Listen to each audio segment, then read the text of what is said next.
La Tierra pudo haber sufrido un mayor número de grandes terremotos que los que se tienen en el registro histórico.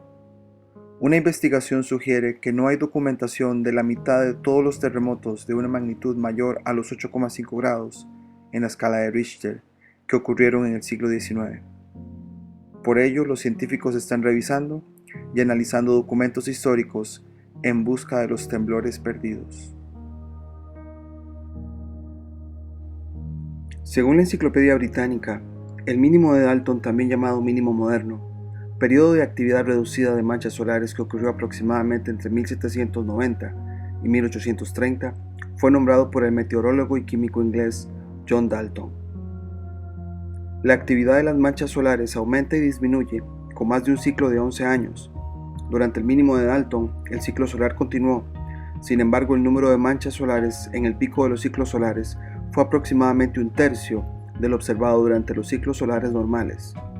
Los 3 ciclos solares que ocurrieron durante el mínimo de Dalton también tuvieron periodos inusualmente largos de inactividad de manchas solares. No hay duda que la historia oficial nos ha ocultado de muchos eventos de nuestro pasado, especialmente a finales de los 1700 y principios de los 1800, que es donde se nos señala que ocurrió el mínimo de Dalton. Coincidentemente, en Latinoamérica las fechas de independencia concuerdan con este periodo. ¿Será que los desastres naturales y cataclismos dictaron un reinicio de la sociedad? Son preguntas que quizá no sabremos con exactitud la respuesta, pero la correlación del clima, los cataclismos intensos y el surgimiento de nuevas repúblicas es muy evidente. Este análisis no es absolutamente una conclusión final, más bien es una invitación a todos aquellos investigadores a continuar buscando la verdad de nuestra historia. Aún con la limitación de la documentación de finales del siglo XVIII y la primera parte del siglo XIX, sí hay reportes tanto del clima como de los cataclismos que sucedieron en el mundo durante este periodo conocido como el mínimo solar de Dalton. Nuestra actual generación ha visto catástrofes grandes en los últimos años.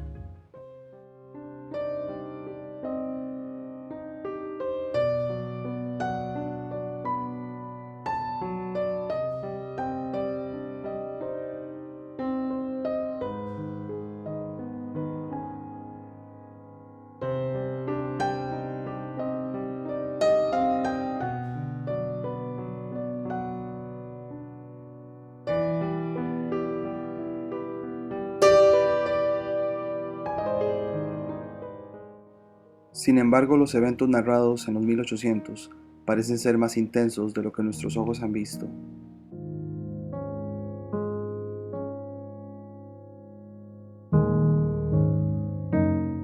Empezaremos echando un vistazo a los reportes del clima de principios del siglo XIX. WeatherWeb.net es un sitio educativo del clima donde una de sus opciones es ir al pasado y ver el reporte de lo que más resaltó del clima en esos años.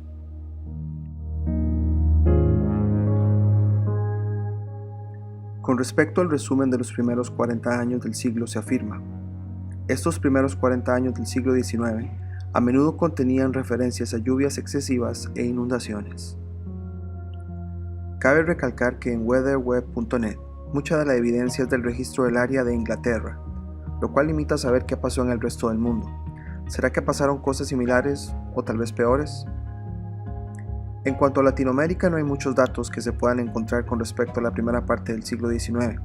Es como si hubiera un faltante de información del clima en América de esos años.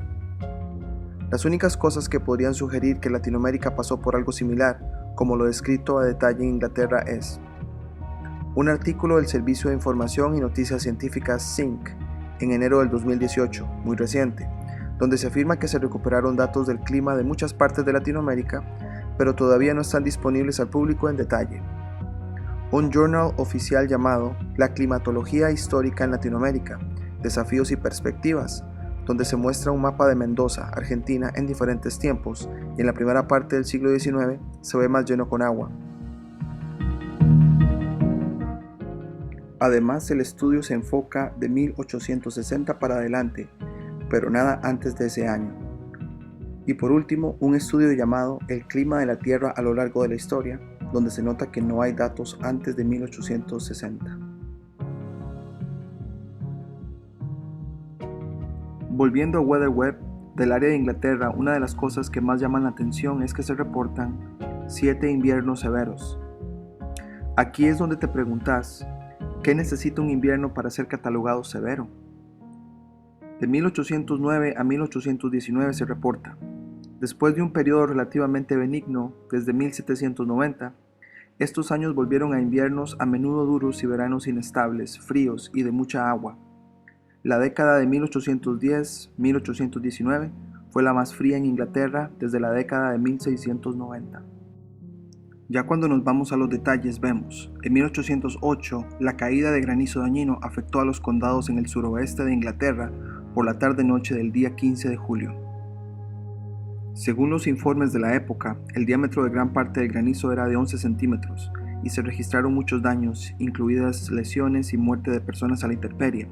Si estos informes son correctos, entonces esta tormenta de granizo de 1808 produjo los diámetros de granizo más grandes para Gran Bretaña conocidos.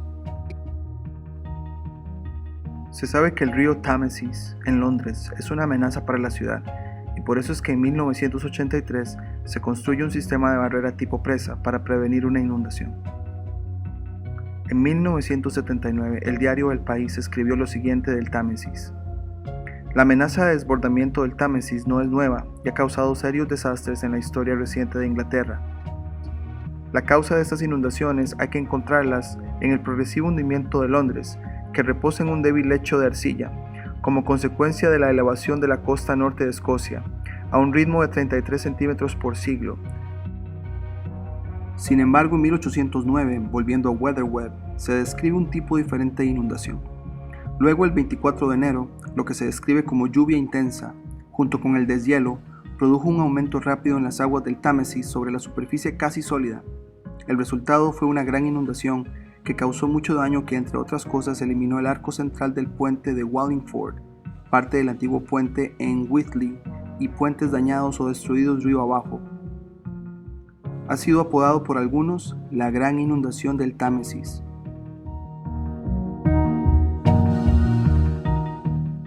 Otra cosa que llama la atención es la neblina en Londres. Se reportó que en octubre de 1809 hubo neblina continua por 11 días y que por 3 días fue espesa, afectando la visibilidad. En enero de 1810 fueron 10 días de neblina. Otra anomalía que se menciona es la de un tornado. Lo más curioso es que los tornados en Inglaterra son comunes.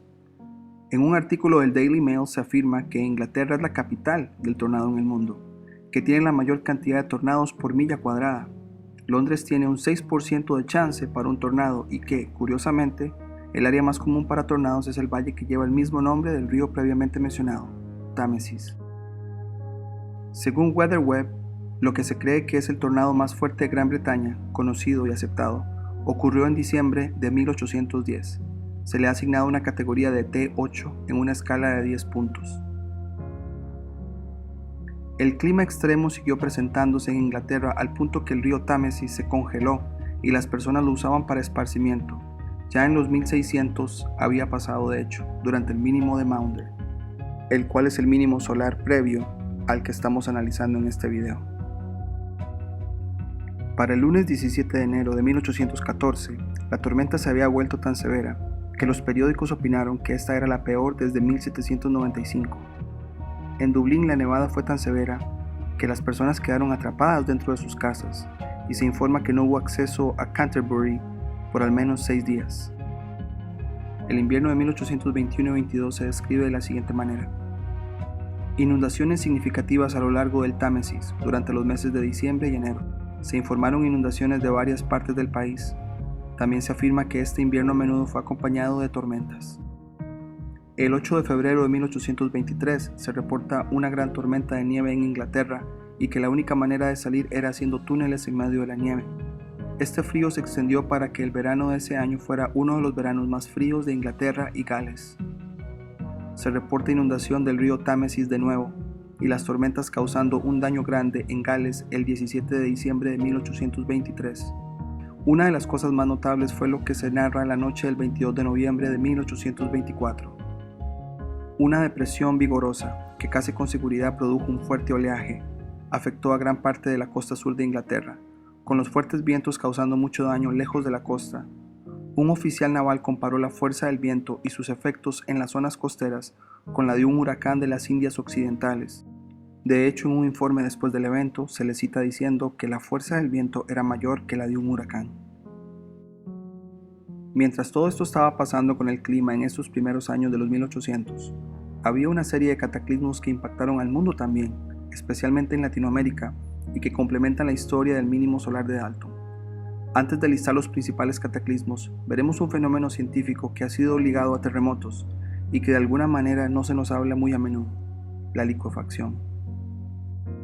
Hice una pequeña mesa vibradora que usa un ventilador de caja, así que voy a ver si esto funciona como una demostración de clase para mostrar licuefacción.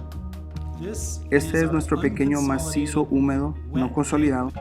La gente viene, no se dan cuenta de que están en una área muy propensa a terremotos si el gran terremoto ocurre cada 100 años. Entonces vienen, construyen estos rascacielos. Tantos años pasan, no hay problemas, ¿no? Estamos construyendo todo este potencial elástico a medida que las grandes placas se mueven y finalmente la fricción no puede soportarlo más y se produjeron los terremotos. Miren cómo se convierte en líquido. Entonces, ¿se parece a lo que sucedió en México?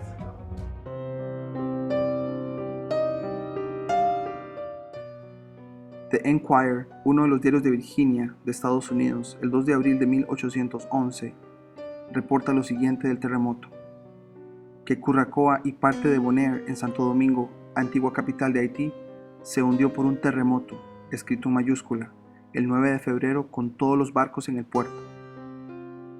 La revista Inside Science, en su edición del 15 de enero del 2010, nos describe un poco de lo que pasó en 1811. La última vez que se rompió esta falla, en 1811, se dijo que las vibraciones causaron que las campanas de las iglesias sonaran tan lejos como hasta Boston. Todo parece indicar que fue un terremoto de proporciones enormes, pero por alguna razón falta documentación. ¿Será este uno de esos terremotos perdidos mencionados al principio de este video?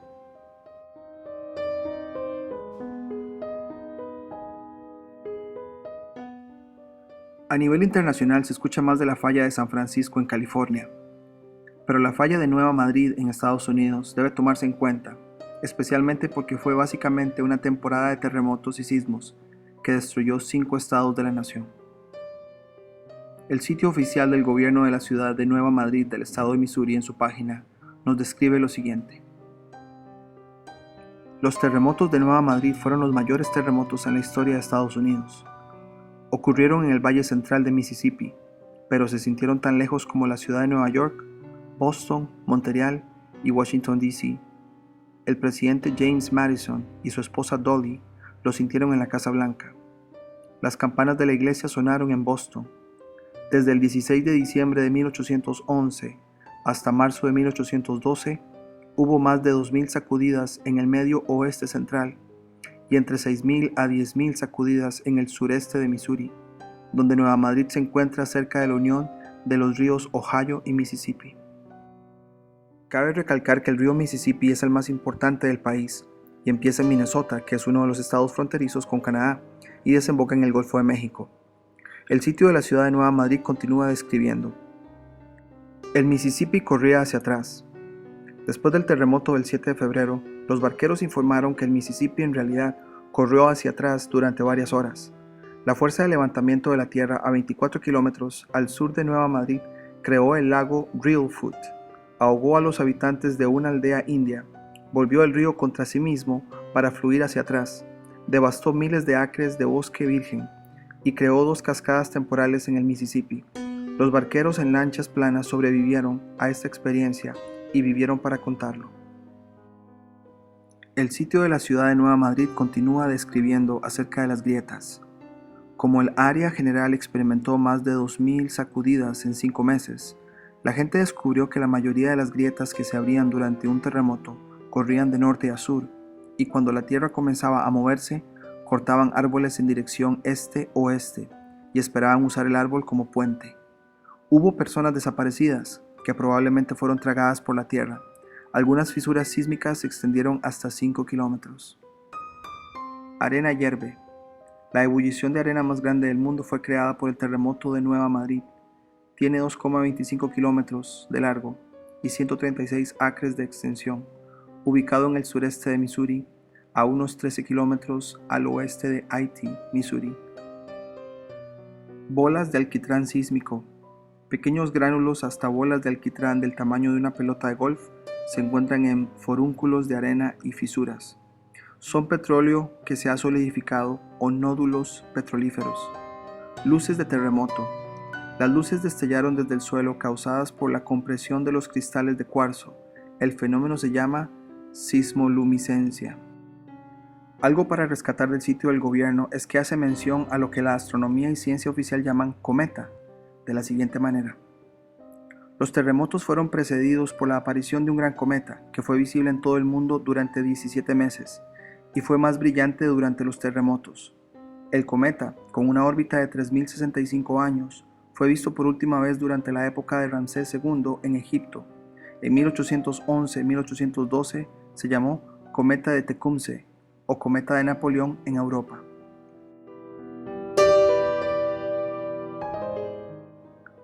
Acerca de estos terremotos de Nueva Madrid, existe un museo dedicado a este suceso. Hay una mujer que desciende de sobrevivientes a esta catástrofe y trata de actuar como si ella fuera la sobreviviente para contarnos lo que experimentó durante los terremotos. Les diré lo que recuerdo. Ese primer gran terremoto, ustedes saben, nadie de nosotros sabía qué esperar. No estábamos esperando nada. Era la madrugada de las 2 de la mañana, estábamos durmiendo y de repente, una enorme sacudida que nos tiró de nuestras camas y pensamos que nuestras casas se iban a caer. Empezamos a salir de la casa deprisa y ninguno de nosotros tenía una linterna. No pudimos encontrar nuestras mechas. Ni siquiera nos pudimos encontrar a nosotros mismos en la oscuridad. No había luna, había sido una noche de tormenta. Pero el vapor oscuro repentino oscureció todo, incluso las estrellas. No podíamos ver nada. Luego, lo otro fue el ruido, que desafió cualquier descripción. Hubo este trueno retumbante de debajo del suelo. Era como trueno, pero peor y más vibrante, y venía de todas partes.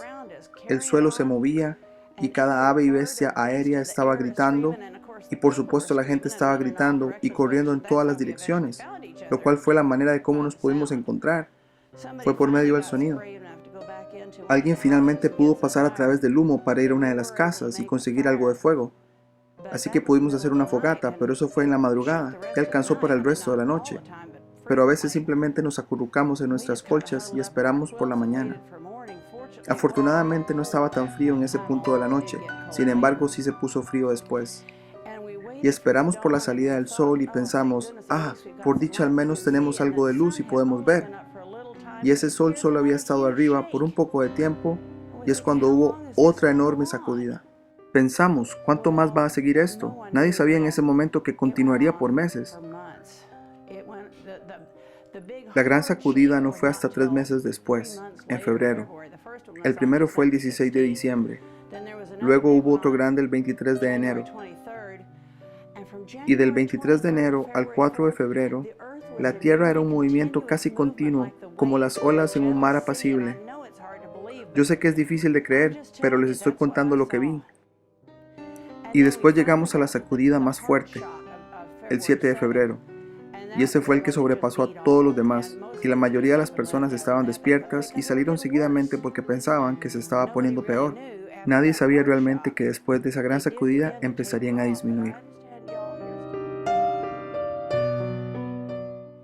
Un mes después de lo experimentado en Estados Unidos, Venezuela sufre uno de sus peores terremotos. The Enquirer, el mismo diario mencionado anteriormente de Virginia, en su primera plana del 1 de mayo de 1812, describe lo ocurrido en Venezuela de esta forma. Extracto de una carta de un comerciante en La Guaira a su corresponsal en Nueva York, fechada el 1 de abril. Percibirás con esto que todavía estoy vivo, aunque el peligro y la miseria en los que hemos estado desde la última vez están más allá de la concepción. El 26 a las 4 p.m. tuvimos un terremoto aquí, que ha arruinado completamente esta parte de la provincia. No hay una casa en pie que cualquier persona se aventuraría a permanecer en forma en una sola hora, y 9/10 partes de la ciudad están al nivel del suelo. Se calcula que de 1.500 a 3.000 personas han perdido la vida. Caracas ha compartido el mismo destino. Estuve allí cuando ocurrió la terrible catástrofe y escapé corriendo de la casa a un gran patio en el que nada podía caer sobre mí y donde permanecí hasta que terminó. Hemos tenido una o más sacudidas todos los días desde entonces. Otra carta de uno de los testigos está en el mismo periódico y dice así: extracto de una carta fechada el 4 de abril de 1812, La Guaira. El estimado de muertos es 9.000 en Caracas y 1.500 en La Guaira. El terremoto comenzó a las 4:07 p.m. El horror de la vista de los heridos y destrozados, hombres, mujeres y niños, no se puede describir.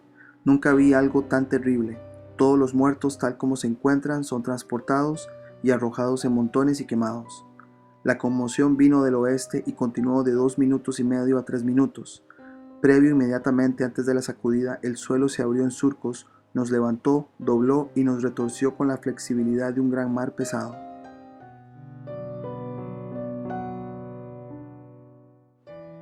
Tres años después de lo ocurrido en Venezuela, el monte Tambora, localizado en la parte norte de la isla Sumbawa, Indonesia, hace lo que se considera la mayor erupción del mismo y del mundo también.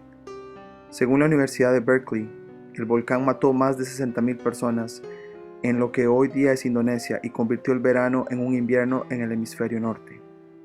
También se afirma que, debido a que Tambora expulsó gas sulfuroso que generaba aerosoles de sulfato en la atmósfera que bloqueaban la luz solar, la erupción creó un año sin verano, lo que provocó escasez de alimentos, la gente comía gatos y ratas, y dificultades muy generales en Europa y el este del norte de América. El periódico Omaha Sunday Bee del estado de Nebraska, Estados Unidos, en 1871 nos habla de la erupción de 1815 así: el cráter fue causado por la erupción del monte Tambora en 1815, cuando todo el vértice de la montaña, una masa más alta y más gruesa que todo el monte Washington, fue volada en el aire.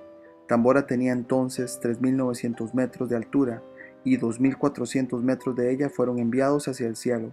La explosión fue tan grande que se escuchó en Sumatra, a 1.600 kilómetros de distancia, y también en la isla de Ternate, a 1.450 kilómetros en la dirección opuesta.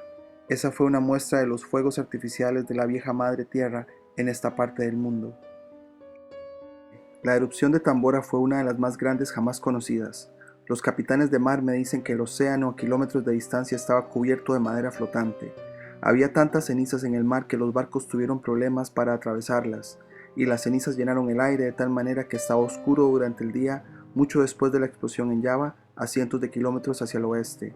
Los torbellinos fueron terribles, rompieron los árboles más grandes por las raíces. Hombres, caballos y ganado fueron levantados en el aire y transportados por kilómetros. La población del volcán fue destruida y en total 70.000 de los nativos perdieron la vida. La Nación, uno de los periódicos oficiales de Costa Rica, en enero del 2011, hace un recuento del evento cataclísmico en tierras costarricenses. Tal era la ciudad que fue sacudida por un fuerte terremoto el 7 de mayo de 1822, día de San Estanislao, entre la 1:30 y las 2 de la madrugada. Según el Opsicori, el evento fue producto de un tsunami y de la licuefacción en la barra del río Matina. El terremoto afectó el Valle Central y el Caribe de Costa Rica, más Nicaragua y el oeste de Panamá. Se calcula que tuvo una magnitud de 7,5 en la escala de Mercalli, producto de la convergencia de las placas de Cocos y la del Caribe. Los vecinos de Matina narran que sintieron 3 violentas sacudidas. Raimundo Calvo expresó: hubo 3 terremotos tan grandes que aún no se han visto otros de igual calidad, que, pasados, quedó temblando sin cesar 24 horas, que después ha seguido temblando, que la tierra se rajó en muchas partes en grietas profundas, vertiendo de ellas agua salitrosa y arenillas negras, que los ríos y bahías crecieron y se inundaron, poniéndose también todas aquellas aguas salitrosas.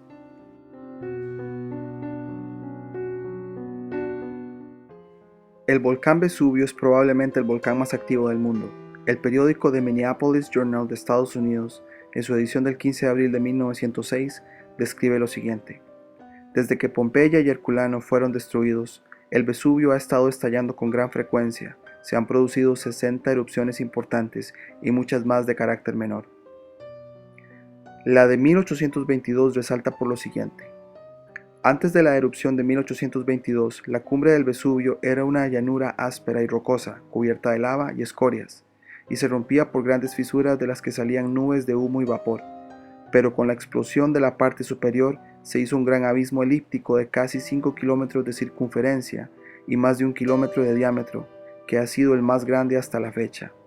Este tenía 610 metros de profundidad, lo que demuestra que la cabeza de la montaña no solo fue volada, sino que fue arrancada por las raíces. El periódico Southern Argus de Columbus, Mississippi, en su edición del 19 de marzo de 1839, nos describe de una erupción menor cerca de esa fecha. Si la erupción hubiera continuado como comenzó, deberíamos haber visto una repetición de lo que sucedió en 1822, cuando durante 3 días Nápoles estuvo cubierta de cenizas y las velas tuvieron que encenderse a mediodía. ¿Qué tan oscuro tiene que estar el día para que al mediodía tengas que encender velas?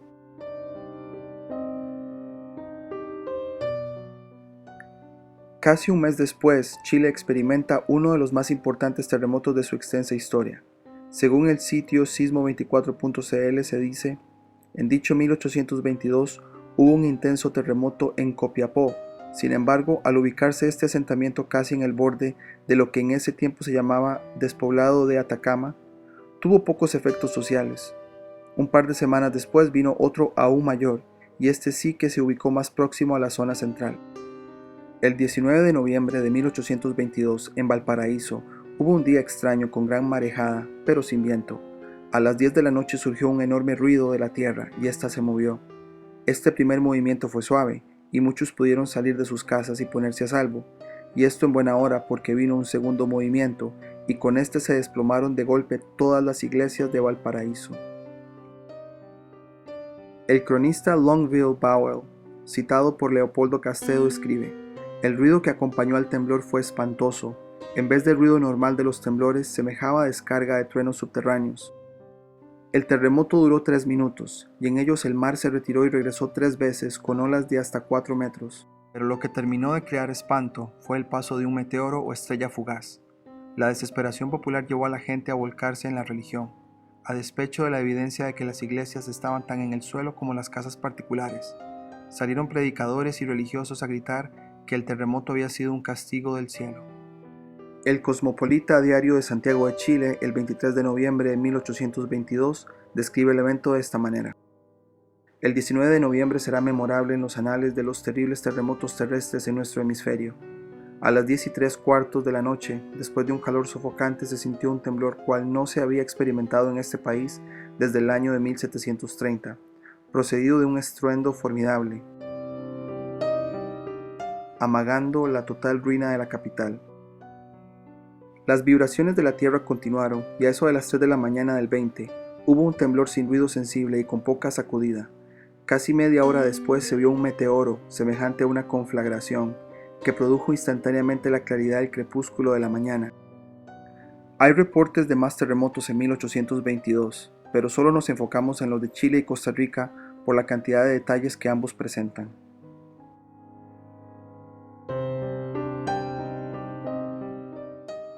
La revista Credencial de Colombia describe estos dos eventos de la siguiente manera: Colombia tal vez ha sido más afortunada que la mayoría de las naciones en materia de temblores y terremotos. Durante la colonia son dignos de recordar los terremotos de 1763 y 1785. Durante el siglo XIX, los de 1826 y 1827 y el que destruyó Cúcuta en 1785. Para el terremoto de 1826, el diario Phoenix Gazette de Estados Unidos del 23 de octubre se escribió: en la capital, Bogotá, de este miserable país que ha enloquecido a Inglaterra, se han producido varios terremotos en el mes de junio. Esto ha dado motivo al clero y a los monjes para vociferar en contra de extranjeros y masones, al predicar en las calles que estas convulsiones de la naturaleza han sido traídas por sus maquinaciones. Para el terremoto de 1827, el periódico Evening Star hizo una nota hasta el 15 de julio de 1947. El artículo empieza hablando de un reciente terremoto en 1947 en la localidad de Pasto, que colinda con la frontera de Ecuador. Se habla de una serie de temblores y que se fueron en dirección a Bogotá. Este terremoto no parece ser tan intenso como el de 1827 y que en un párrafo se hace la comparación. Se informó que la población de la ciudad, que fue devastada por un terremoto en 1827, se vio afectada por el pánico y se dijo que los refugiados huían del área. Se decía que los servicios de electricidad y agua ya no funcionaban. Queda claro que hay una importancia muy grande de los terremotos de 1826 y 27 según la revista local de Colombia. Sin embargo, al parecer no hay mucha información al respecto. ¿Será este otro de esos terremotos perdidos de los que hablamos al inicio? Si sos de Colombia y Ecuador y sabes de alguna información de estas fechas, coméntanos en los comentarios. Con esto terminamos este viaje histórico de anomalías del clima y cataclismos durante el mínimo solar de Dalton, que ocurrió entre 1790 y 1830. Sabiendo que hay disponible la mitad de documentación de hechos catastróficos de la primera mitad del siglo XIX, y que este mismo periodo decisiones disque-políticas fueron tomadas, como las llamadas independencias, definitivamente alza la pregunta de cuánto tienen que ver las catástrofes en terminar etapas, y por qué los libros de historia lo ignoran. Sus comentarios serán más que bienvenidos. Hasta la próxima.